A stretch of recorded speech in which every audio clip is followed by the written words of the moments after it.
благочестивия и Христолюбивия,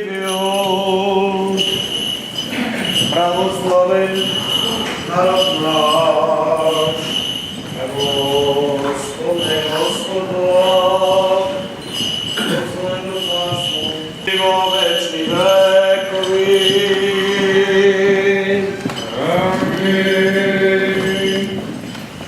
Архиерейството Твое, да Господне, Господ за нашего Стефана, митрополита Скопского, архиепископа Охридского и Македонского, Юстиниани Первый да помянет Господь Бог царстве Своем, сега и присно и во веки веков.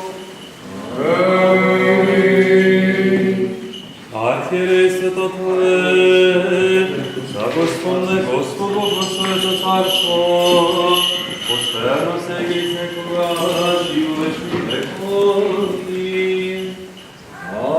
Амин.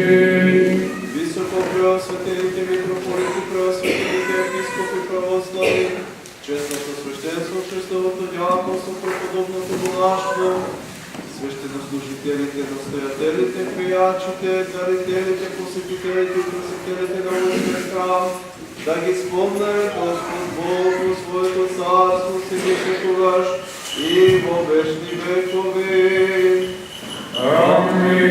Сиромасите, сираците, болните, вдовиците, заробениците, страдалниците, пътниците, войската и полицията, които ще чуват изповедната и православната вера, оплавените, опожарените по земята с настраданите, да ги спомне Господ Бог по своето царство, сега и секогаш и во вечни векови.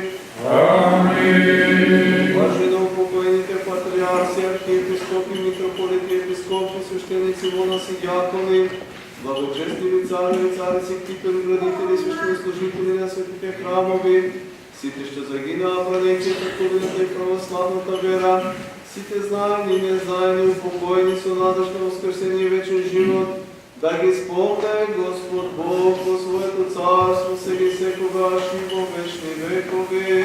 Амин. Вас, кои стоите и се молите во овој свет храм, вашите роднини, близки пријатели, вашите чеда, сите православни кои што живеат во овој град, во овој крај, во овој парк, во столината наша и насекаде во светот, да ве спомне Господ Бог во своето царство, сега и секогаш и во вечни векови. Амин.